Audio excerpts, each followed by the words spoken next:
بسم اللہ الرحمن الرحیم۔ السلام علیکم دوستوں ویلکم ہے آپ کا ہمارے یوٹیوب چینل پر۔ تو آج کی جو ویڈیو ہے بڑی مزیدار ہونے والی ہے۔ سب سے پہلے تو مین چیز کہ اس کو اسکپ مت کریے گا، کیونکہ جن نبی کے بارے آج ہم بات کرنے جا رہے ہیں ان کا جو واقعہ ہے زندگی کا، اسلام کی طرف دعوت دینے کا، وہ بہت ہی مزیدار اور دلچسپ ہے۔ دوستوں آہستہ آہستہ ویڈیو کی جانب بڑھتے آپ کو انشاءاللہ سمجھ لگ جائے گی۔ تو دوستوں ویڈیو سٹارٹ کرنے سے پہلے جلدی سے لائک کر دیں، شیئر کریں، سبسکرائب کریں، بیل آئکن کے بٹن کو پریس کریں تاکہ ہماری نئی آنے والی ویڈیو آپ تک پہنچ سکے۔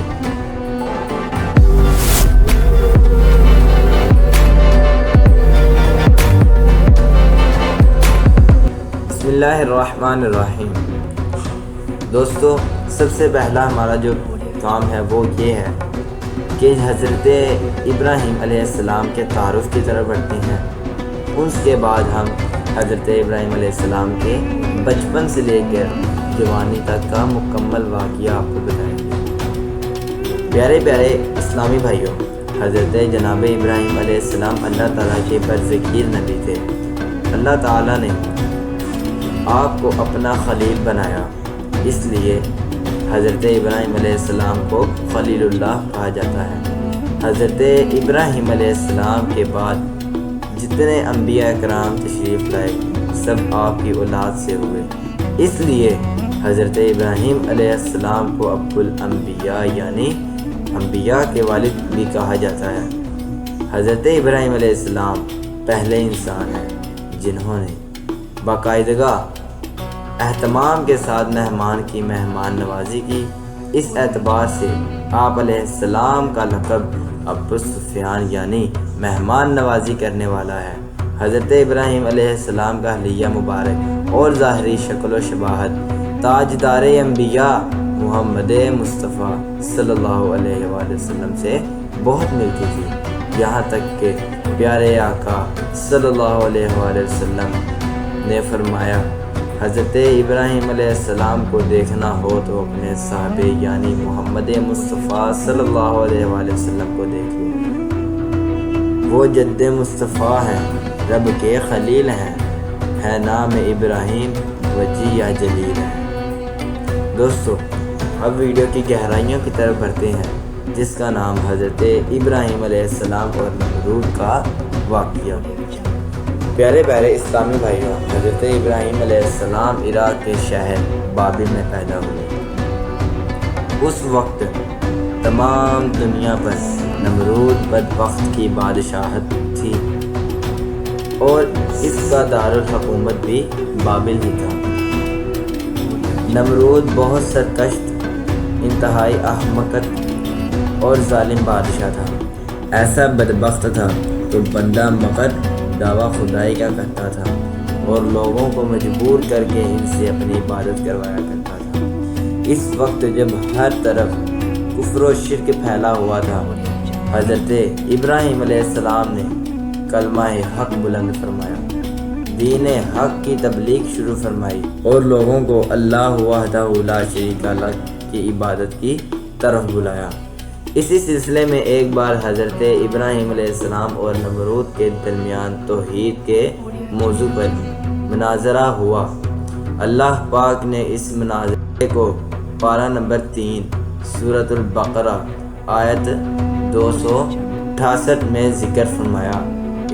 ارشاد ہوتا ہے، أَلَمْ تَرَ إِلَى الَّذِي حَاجَّ إِبْرَاهِيمَ فِي رَبِّهِ أَنْ آتَاهُ اللَّهُ الْمُلْكَ إذ قال إبراهيم ربي الذي يحيي ويميت قال أنا أحيي وأميت قال إبراهيم فإن الله يأتي بالشمس من المشرق فأت بها من المغرب فبهت الذي كفر والله لا يهدي القوم الظالمين۔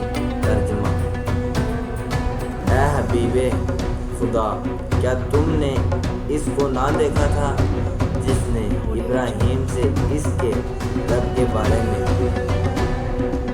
اس بنا پر جھگڑا کیا کہ اللہ نے اسے بادشاہی دی، جب ابراہیم نے فرمایا میرا رب وہ ہے جو زندگی دیتا ہے اور موت دیتا ہے۔ اس نے کہا میں بھی زندگی دیتا ہوں اور موت دیتا ہوں۔ ابراہیم نے فرمایا تو اللہ سورج کو مشرق سے لاتا ہے، بس تم اسے مغرب سے لے آؤ۔ تو اس کافروں کے ہوش اڑ گئے اور اللہ ظالموں کو ہدایت نہیں دیتا۔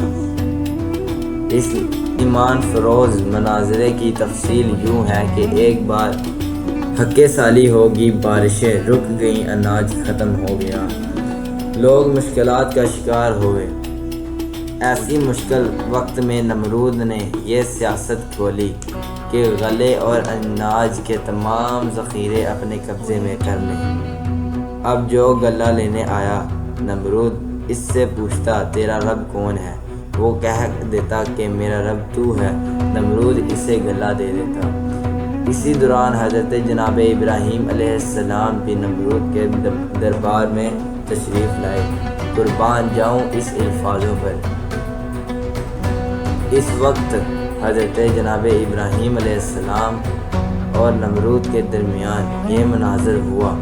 اس مناظرے میں حضرت جناب ابراہیم علیہ السلام اصل ایک ہی دلیل ہے، اور وہ یہ ہے کہ رب وہ ہوتا ہے جو مکمل قدرت و اختیار والا ہو، کسی کا محتاج نہ ہو، اور صرف ایک ہی ہستی ہے جو کائنات میں مکمل قدرت و اختیار والی ہے، لہٰذا وہ ایک ہی ہستی رب ہے، سب اس کے محتاج ہیں، وہ کسی کا محتاج نہیں۔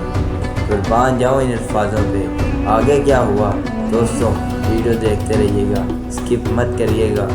لیکن یہ دلیل منطقی طریقہ کار سے ذرا مشکل تھی، لہٰذا حضرت ابراہیم علیہ السلام نے یہ دلیل بیان کرنے کے بجائے اس کی دو مثالیں بیان فرمائیں۔ چنانچہ جب نمرود نے پوچھا کہ اے ابراہیم آپ کا رب کون ہے، اس پر حضرت ابراہیم علیہ السلام نے فرمایا ربی الذی یحیی و یمیت، میرا رب وہ ہے جو زندگی دیتا ہے اور موت دیتا ہے، یعنی اے نمرود خود تیرا زندہ ہونا، ان قریب موت کے گھاٹ اتر جانا میرے رب کی روشن دلیل ہے۔ میرا رب ایسا قدرتوں والا ہے، وہ بے جان میں زندگی پیدا کرتا ہے اور جاندار کو موت دیتا ہے۔ اے بے جان نقطے سے جتنا جاگ سکتا ہے عقل مند انسان بناتا ہے، پھر جب چاہتا ہے اس جاندار انسان کو موت کے گھاٹ اتارتا ہے۔ انڈے میں نہ کھڑکی نہ روشن دان، نہ واہ ہوا پہنچا نہ غذا، ایسی بند جگہ چوزے کو زندگی بخشتا ہے۔ عرض میرے رب ہر با اختیار سے بڑھ کر اختیار اور قدرت والا ہے، زندگی کا بھی وہی خالق ہے اور موت کا بھی وہی خالق ہے۔ جو بھی اپنی قدرت اور اختیار کا دعویٰ دار ہے وہ اپنی قدرت اور اپنی طاقت میں بلکہ اپنے زندہ ہونے میں میرے رب کا محتاج ہے، اور جو محتاج ہو وہ کبھی بھی خدا نہیں ہو سکتا، لہذا خدا صرف ایک ہی ہے اور وہی اصل قدرت اور طاقت والا ہے۔ پیارے پیارے اسلامی بھائیوں، حضرت جناب ابراہیم علیہ السلام کی دلیل بالکل واضح، مکمل اور آسانی سے سمجھ آنے والی تھی، اور اس کا جواب دینا نمرود بدبخت کی بس کی بات نہیں تھی۔ البتہ نمرود ایک بادشاہ تھا، یہ آس پاس سب اس کے وزیر مشیر تھے، اسے خدا ماننے والی عوام تھی۔ ان سب کے سامنے حضرت جناب ابراہیم علیہ السلام کی دلیل کا جواب نہ دے سکا۔ نمرود کے لیے سخت ذلت کا سبب تھا، لہذا اس بیوقوف نے اپنی جھوٹی عزت بچانے کے لیے نہایت احمقانہ جواب دیا، بولا قال انا احیی و امیت، میں بھی زندگی دیتا ہوں اور میں ہی موت دیتا ہوں، یعنی اے ابراہیم آپ کے کہنے کے مطابق اگر رب وہ ہوتا ہے جو زندگی اور موت دیتا ہے، یہ کام تو میں بھی کر لیتا ہوں، لہٰذا آپ ہی کی دلیل کی روح سے میں رب ہوں۔ پھر نمرود نے اپنے اس دعوے کو ثابت کرنے کے لیے دو قیدی بلائے، ان میں سے ایک کو قتل کر دیا اور دوسرے کو رہا کر دیا، اور کہا دیکھو جسے میں نے چھوڑا اسے میں نے زندگی دی، اور جسے قتل کیا اسے میں نے موت دی۔ اللہ اللہ، کیسی حماقت کی بات ہے! کہاں ایک بے جان چیز میں جان ڈالنے والا اور کہاں زندہ شخص کو زندہ رہنے دینا۔ ان دونوں میں زمین آسمان کا فرق ہے۔ اگرچہ عقل مند اسی سے سمجھ سکتے ہیں کہ حضرت ابراہیم علیہ السلام کی دی ہوئی دلیل پختہ اور واضح ہے، مگر اس پر نمرود کی یہ ظالمانہ حرکت کسی حماقت پر مبنی نہیں ہے۔ البتہ وہاں موجودہ سب لوگ نمرود کی حماقتی تھے، وہ نمرود کی اس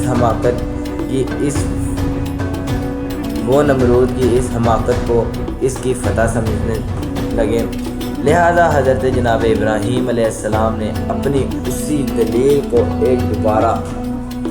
ایک دوسرے انداز میں بیان کیا۔ ارشاد فرمایا فَإِنَّ اللَّهَ يَأْتِي بِالشَّمْسِ مِنَ الْمَشْرِقِ فَأْتِ بِهَا مِنَ الْمَغْرِبِ۔ ہائے ہائے ہائے، قربان جاؤں جناب ابراہیم علیہ السلام کے الفاظ پر۔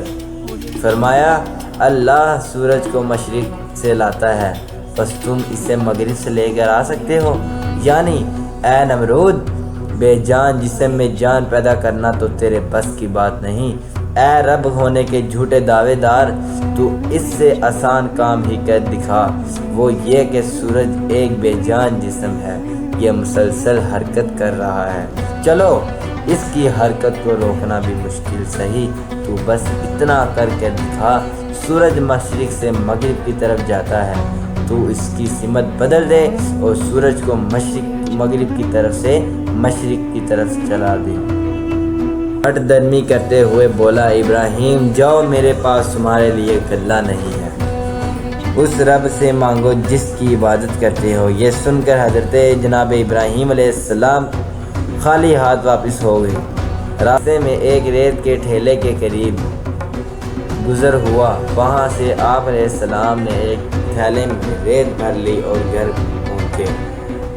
ریت سے بھرا ہوا ٹھیلا رکھ کر خود آرام فرمانے لگے۔ جب آپ علیہ السلام بیدار ہوئے تو آپ کی زوجہ محترمہ حضرت سیدنا سارہ رضی اللہ تعالیٰ عنہ نے کھانا پیش کیا، اور حضرت جناب ابراہیم علیہ السلام نے پوچھا یہ اناج کہاں سے آیا؟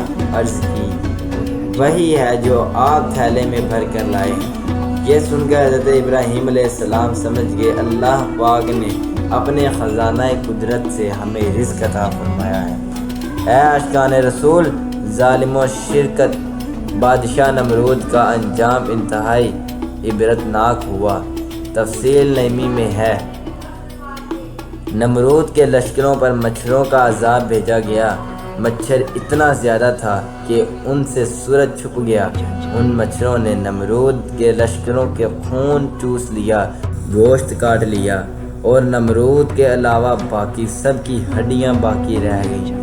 نمرود اس عذاب اہلی کو دیکھتا رہا مگر کچھ نہ کر سکا۔ پھر ایک مچھر نمرود کے ناک سے گزر کر دماغ میں گھس گیا اور 400 سال تک اس کا مغز کاٹتا رہا۔ جب اوپر سے دیمک پہنچتی تو وہ مچھر کاٹنا چھوڑ دیتا، ورنہ کاٹتا رہتا، چنانچہ دن سے رات اور رات سے دن اس کے سر پر جوتے اور تھپڑ پڑتے رہتے۔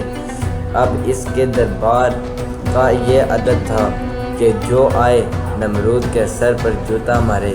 اس عذاب سے 400 سال پہلے نمرود نے بہت آرام سے سلطنت کی اور 400 سال جوتوں سے پٹتا رہا۔ آخر سخت ذلت کے ساتھ واصل جہنم ہوا۔ اس کی عمر تقریباً 800 سال سے کچھ زیادہ تھی۔ تو دوستو بتائیں کہ کیسا لگا آپ کو یہ بہادری والا قصہ اور نمرود کا انجام۔ اگر ویڈیو اچھی لگی ہو تو جلدی سے لائک کر دیں، شیئر کریں، سبسکرائب کریں، بیل آئیکن کے بٹن کو پریس کریں اور ہماری آنے والی نئی ویڈیو کو ضرور دیکھیں۔ تو چلیں دوستو، ایک نئی ویڈیو کے ساتھ دوبارہ ملیں گے، تب تک کے لیے اللہ حافظ۔